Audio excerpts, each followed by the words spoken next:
आदाब नाज़रीन, तेलंगाना एक्सप्रेस में आपका इस्तकबाल है। मैं हूं हसन इरफान। सबसे पहले एक नजर आज की हम सुर्खियों पर। तेलंगाना असेंबली के बजट इजलास का 3 फरवरी से होगा आगाज। गवर्नर तमिलिसाई सौंदरराजन असेंबली के मुश्तरका इजलास से करेंगे खिताब। रियासती वजीर केटीआर ने करीमनगर के कमलापुर का किया दौरा। मुख्तलिफ तरक्याती कामों का किया इफ्तिताह। गुरुकुल स्कूल के तलबा के साथ किया लंच। वज़ीर फाइनेंस निर्मला सीतारमण ने पार्लियामेंट में इख्तिसादी सर्वे 2022-23 किया पेश। इफरादी कुव्वत को रोजगार के काबिल हुनरमंद बनाने के हुकूमत के अज़्म का किया इजहार। पार्लियामेंट में सदर जमहूरिया द्रौपदी मुर्मू का मुश्तरका खिताब। बीआरएस और आम आदमी पार्टी ने सदर जमहूरिया के मुश्तरका खिताब का किया बाइकाट।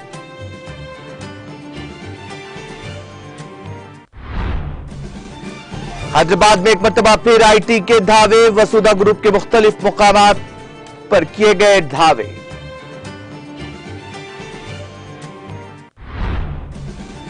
अमृतकाल तरक्की याफ्ता हिंदुस्तान की तामीर का दौर है। पसमानदा इलाकों की तरक्की पर दिया गया जोर। इंतहा पसंद तशद्दुद पर काबू पाने में कामयाबी मिली। सदर जमहूरिया के मुश्तरका खिताब में वजाहत। बजट की तरफ न सिर्फ हिंदुस्तान बल्कि पूरी दुनिया की तवज्जो मरकूज। पार्लियामेंट कॉम्प्लेक्स में वजीर आजम नरेंद्र मोदी का मीडिया से खिताब।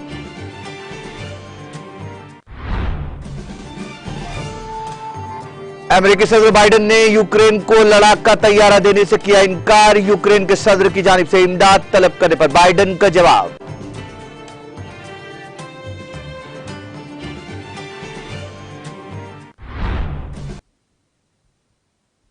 और अब खबरें तफसील से।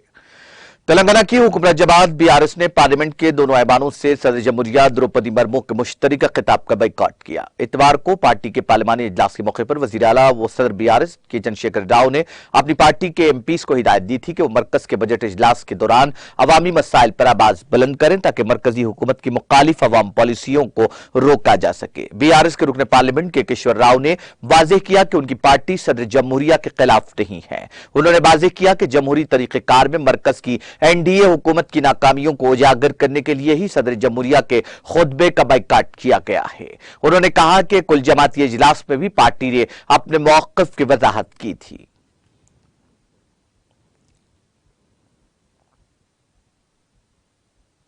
तेलंगाना असेंबली का बजट इजलास 3 फरवरी से शुरू होगा। गवर्नर तमिलिसाई सौंदरराजन 3 फरवरी को 10:12 पर असेंबली के मुश्तरका इजलास से खिताब करेंगी। तेलंगाना बजट इजलास का नोटिफिकेशन जारी कर दिया गया है, जिसके तहत कानून साज असेंबली और काउंसिल के इजलास 3 फरवरी से शुरू होंगे। इजलास के आगाज के दिन गवर्नर तमिलिसाई सौंदरराजन असेंबली के मुश्तरका इजलास से खिताब करेंगी। वाज़ेह है कि तेलंगाना बजट इजलास का नोटिफिकेशन गुज़िश्ता हस्ब साबिक़ जारी किया गया है।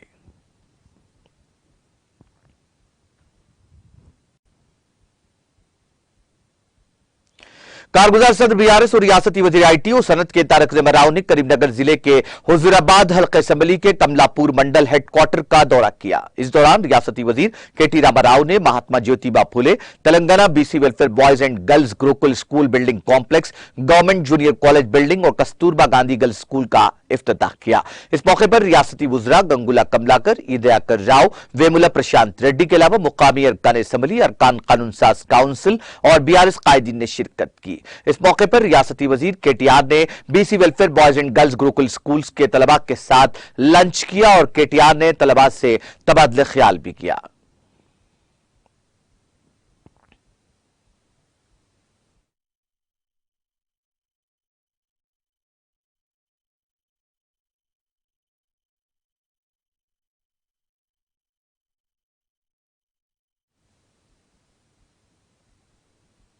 दलितों को मुआशी तौर पर बाइख्तियार बनाने के मकसद से वज़ीर आला तेलंगाना के चंद्रशेखर राव की जानिब से मुतारिफ करदा दलित बंधु स्कीम के जारिया साल 16 अगस्त को 2 साल मुकम्मल होने के पेश नजर करीमनगर में कौमी दलित बंधु सम्मेलन मुनक्किद किया जाएगा। आज करीमनगर जिले के दौरे के मौके पर वज़ीर आईटी के तारक रमा राव ने जिला कलेक्टर आरवी कर्नन को इस खुसूस में हिदायत जारी की। इस सम्मेलन में कौमी सतह के सनतकारों, दानिश्वरों और सियासी शख्सियात को मदऊ करने की तजवीज है। उन्होंने कहा कि रियासत के साथ साथ मुल्क में अपोजिशन को यह समझाना जरूरी है कि यह स्कीम दलितों की मुआशी तरक्की के लिए बहुत मुफीद है। उन्होंने R and B guest house, circuit rest house और एमएलए के दफ्तर की इमारत का इफ्तिताह किया। इस प्रोग्राम में वुज़रा वी प्रशांत रेड्डी, जी कमलाकर, ईदयाकर राव के अलावा प्लानिंग कमीशन के नायब सदर विनोद कुमार, कौशिक रेड्डी और कई अवामी नुमाइंदों ने शिरकत की।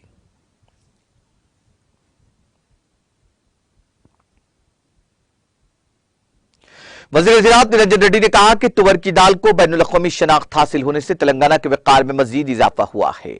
निरंजन रेड्डी ने मंगल को विकाराबाद जिले के यालाल मंडल में दौलतपुर गांव के करीब रुकने पार्लिमान रंजीत रेड्डी और मुकामी रुकने असेंबली पायलट रोहित रेड्डी के साथ मिलकर राइस मिल गोदाम के लिए संग बुनियाद रखा, जो 2 करोड़ 50 लाख की लागत से तामीर किया जा रहा है। बाद में उन्होंने कहा कि अगरचे मुत्तहिदा आंध्र प्रदेश में 10 अशिया में जियो टैगिंग मुतारफ कराई गई थी, लेकिन उस वक्त के हुक्मरानों ने इस मामले को पोशीदा रखा। उन्होंने कहा कि आज मरकज ने तेलंगाना की अजमत और वक़ार को तस्लीम किया है।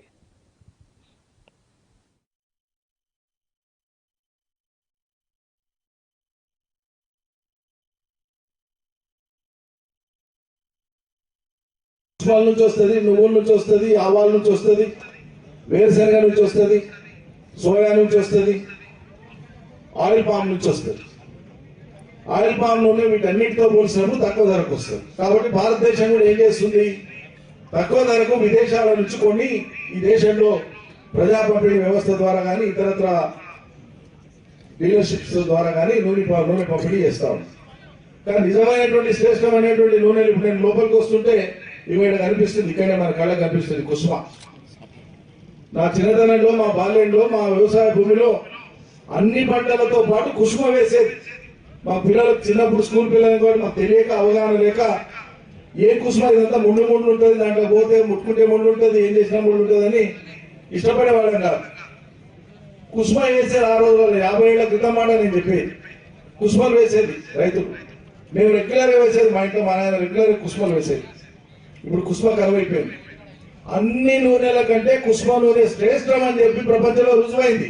ఇక అందుకే తాండూరు వ్యవసాయ పరిశోధన కేంద్రం కుసుమాన్ని పండించి ఇది పండియాలని రైతులకు చెప్తుంది. అది ఆ పని మనం చేయాలి.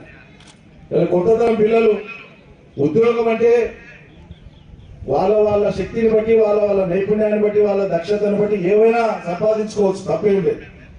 కానీ ఇది కూడా ఒక ముఖ్య ఉద్యోగం అని మర్చిపోవచ్చు. ఖచ్చితంగా ఇదే లోకాన్ని బతికించడమే కాదు, ఆరోగ్యవంతమైన మనుషులుగా తీర్చిదిద్దుతుంది ఈ భూమి మీద వచ్చేటువంటి పంటలే. ఆరోగ్యం ఎక్కడో లేదు. మనకు కావాల్సినటువంటివి సమకూర్చుకోవాలంటే ఆ భూమిలోకి వెళ్ళి రావాల్సిందే. అవి ఆరోగ్యంగా ఉండాలి. భూమిని ఆరోగ్యవంతం చేయాలి. ఎక్కువ ఎరువులు, ఎక్కువ పిచికారీలు, ఎక్కువ మందులు వాడి భూమి యొక్క ఆరోగ్యాన్ని దెబ్బతీయొద్దు. ఒక దిక్కు భూమి ఆరోగ్యాన్ని పెంచుకుంటేనే పశువుల గుళ్ళతోనో, ఆకుల అలంతోనో, కాంపోస్ట్ తోనో భూమి భూసారాన్ని పెంచుకుంటూ ఎరువు, వండు, కుళ్ళుతో కేంద్రానికి బాధ్యత ఉండదు.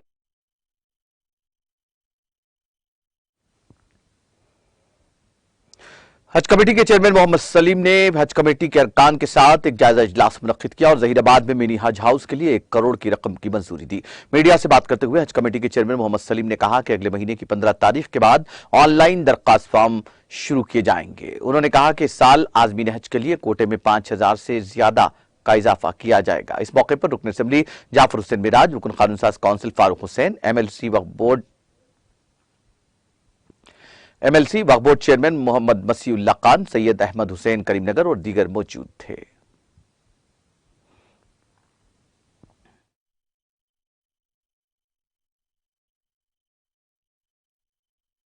जो है ना MIM, TRS, BRS ये सब मिलकर पूरा एक कोऑर्डिनेट करके जो है ना हमारे MLA MP साहब और हमारे चेयरमैन साहब वक्फ बोर्ड और माइनॉरिटी के चेयरमैन और हमारे MLCs, MLA महमूद भाई, ये सब पूरे मिलके एक टीम वर्क करके जो है ना हाजियों को जो है ना कोई तकलीफ नहीं हुए वैसा हम लोग यहाँ से रवाना करेंगे और कोई चीज़ की कमी हाजियों को होने नहीं देंगे।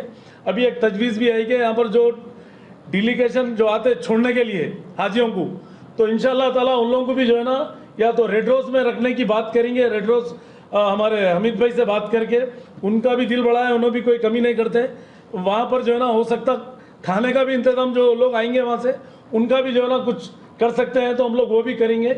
और हाजियों को भी यहाँ पर पीसफुली जो है ना रखने का, और हाजियों को भी कुछ कमी है तो हो सकता मेरी होटल में भी जो ना मेरे तरफ से भी एक फ्लोर हाजियों के लिए देने का हज कैम्प के टाइम पे मैं फ्री देने का मैं ऐलान करूंगा, वो भी हज कैम्प से पहले इंशाल्लाह ताला। और यहाँ पर भी कुछ भी कमियां हैं बिल्डिंग में हो कुछ हो तो हमारे वक्फ बोर्ड के चेयरमैन साहब हम सब मिलकर जो है ना यहाँ पर वो कमियों को हज कैम्प से पहले दूर कर लेंगे और 10 मिनट के अंदर बजट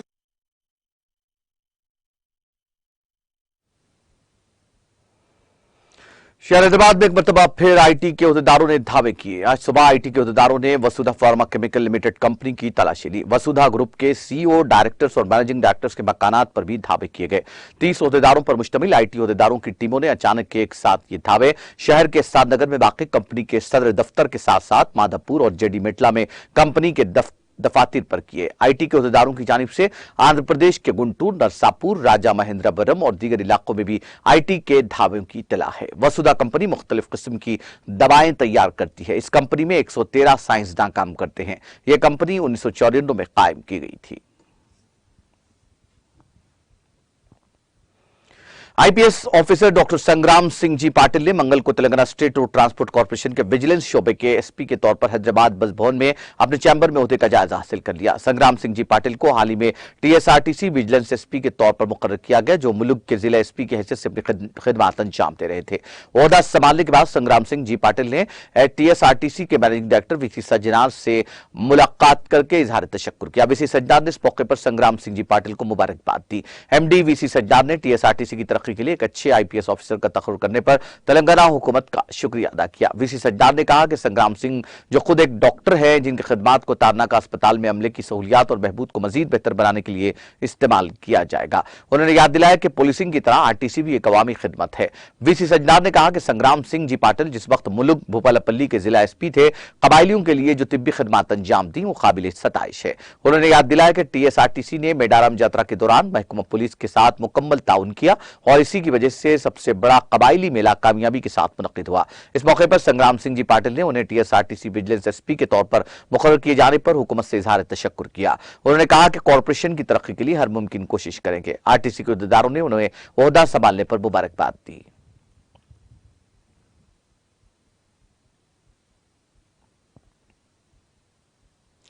तफरीह के हिस्से के तौर पर चट्टान पर पहुंचा नौजवान दो चट्टानों के दरमियान बुरी तरह फंस गया। यह वाकया शहर हैदराबाद के तिरमलगिरी पुलिस स्टेशन के हुदूद में पेश आया। बताया जाता है कि इस नौजवान, जिसकी शनाख्त रोजगार के लिए तेलंगाना के दारुलुकमत आने वाले महाराष्ट्र के 24 साल राजू के तौर पर की गई है, तिरमलगिरी में एक कॉलेज के करीब बड़ी चट्टान पर पहुंचा। वो चट्टान पर पहुंचकर लुत्फअंदोज हो रहा था और खुश हो रहा था कि अचानक वो अपना तवाजुन खो बैठा, जिसके नतीजे में वो दोनों चट्टानों के दरमियान गिर गया और इन चट्टानों में फंस गया। उसको इसी हालत में तकरीबन 3 घंटे गुजारने पड़े। इसकी चीखों पुकार पर मुकामी अफराद बड़ी तादाद में वहां जमा हो गए, जिन्होंने इसको चट्टानों के दरमियान से निकालने की काफी कोशिश की, ताहम उनको उस कोशिश में नाकामी का सामना करना पड़ा। मुकामी अफराद ने बादशाह पुलिस को इस बात की इत्तला दी, जिसके बाद पुलिस वहां पहुंची, जिसने काफी जद्दोजहद के बाद रस्सियों की मदद से इस नौजवानों को चट्टानों के दरमियान से निकालने में कामयाबी हासिल की। इसको बादशाह इलाज के लिए गांधी अस्पताल मुंतकिल किया गया, जहां से ये नौजवान सिकंदराबाद रेलवे स्टेशन पहुंचा और अपने आबाई मुकाम के लिए रवाना हो गया। मशरकी वरंगल के रुकन असेंबली नरेंद्र ने डिस्ट्रिक्ट कलेक्टर बी गोपी ने कहा कि रियासत तेलंगाना के अवाम को अंधेपन से निजात दिलाने के मकसद से तेलंगाना हुकूमत की जानिब से शुरू किए गए कंटी वेलगू प्रोग्राम से हर फर्द को इस्तेफादा करना चाहिए। रुकन assembly Narendra district collector B Gopi ने ग्रेटर वरंगल प्रेस क्लब के तमाम इंडियन मेडिकल एसोसिएशन की इमारत में वरंगल ईस्ट के सहाफियों के अहलखाना के लिए कंटी वेलगू कैंप का इफ्तिताह अंजाम दिया। इस मौके पर मुनक्किदा एक इजलास से खिताब करते हुए उन्होंने अवाम को आंखों की रोशनी प्रोग्राम से इस्तेफादा करने की जरूरत पर जोर दिया।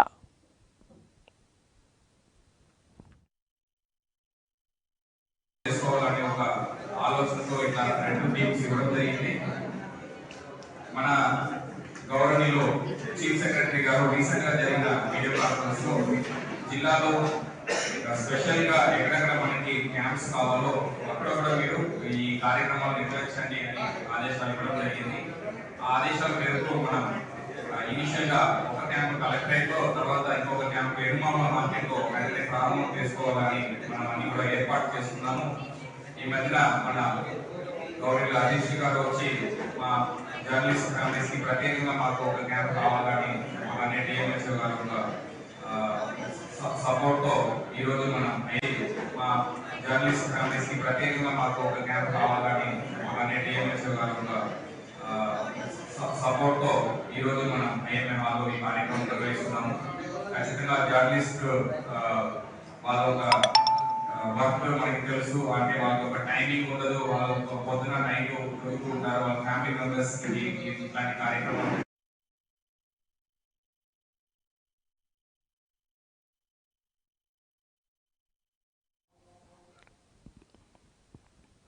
टोली चौकी में वाक़ टैलेंट पार्क स्कूल के तलबा की पोशीदा सलाहियतों को उजागर करने और उनके तालीमी ज़ौक़ को परवान चढ़ाने नए नए तरीक़ेकार इख्तियार करते हुए उनकी मालूमात में नुमाया इजाफे के लिए मुख्तलिफ तकारीब का इनेकाद अमल में लाया जाता है। इसके साथ साथ मुख्तलिफ खाकों की मदद से उन्हें दीनी तालीम से आशना करना और सीरतुन नबी सल्लल्लाहु अलैहि वसल्लम के पहलुओं से वाकिफ करवाना भी मकसद होता है। इसी के एक हिस्से के तौर पर टैलेंट पार्क स्कूल में एक इस्लामिक एक्सपो का इनेकाद अमल में लाया गया।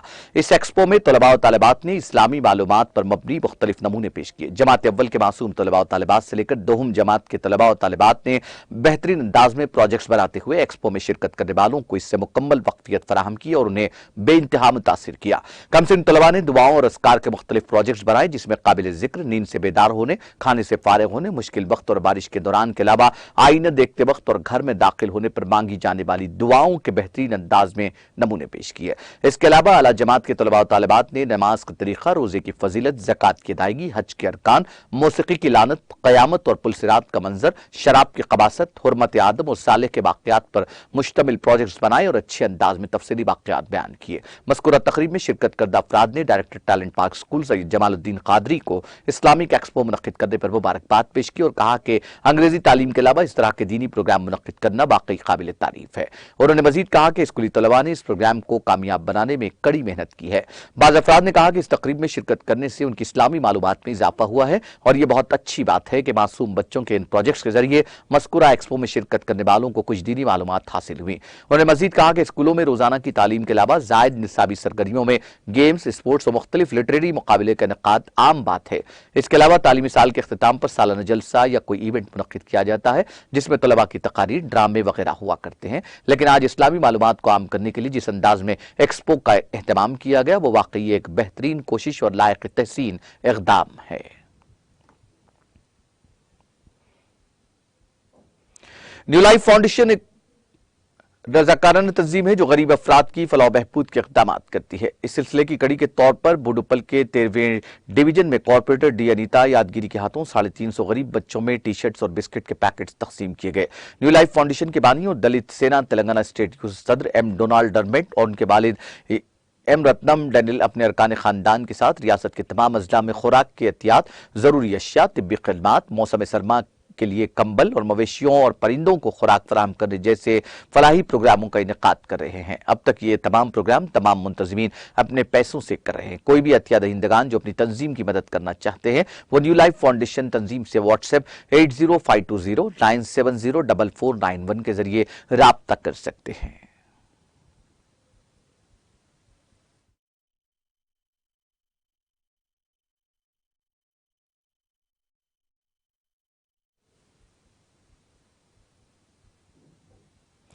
तेलंगाना एक्सप्रेस में वक्त ब्रेक का, ब्रेक के बाद भी खबरों का सिलसिला जारी रहेगा।